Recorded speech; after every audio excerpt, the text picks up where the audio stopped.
dasal mo. Kaya mo yan. You have to try harder, Manolo. Di ba sabi ng therapist mo, kailangan araw-araw ginagawa natin itong mga exercises na to. Para makalakad ka.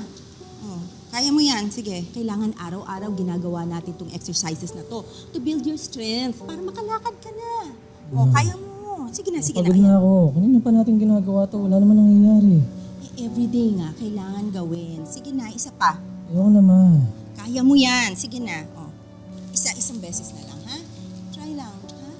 You're making progress, anak. Hi, tita. Good morning po. Colleen, teka. Hello po. Sandali. Oo, yan. Okay, wait.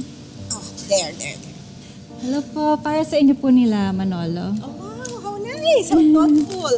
Oh, sige, mabuti pa. Since nandito ka naman, I'll prepare fruits for Manolo and you, ha? Because good for you to act. Okay. Alright? Sige, ha? Sige Paano po, po muna tita. kayo? Colleen, balik mo po. Belated happy birthday nga pala. Natanggap mo ba yung mga pinadalang regalo sa'yo? Yes, I did, love. Maraming salamat.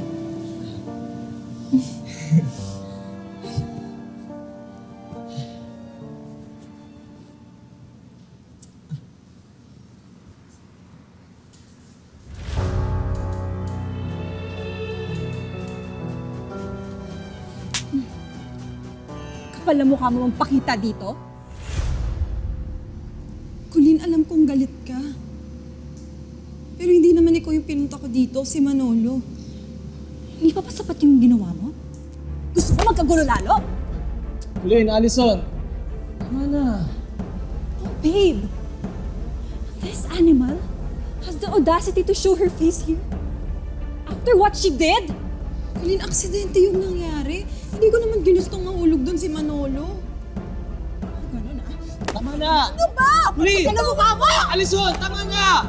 Sabik, tama na! Ay! Teka! Ano? Ay, anak! Ano ba nangyayari dito? Ayan, nakita yung ginawa niyo sa anak ko? Layuan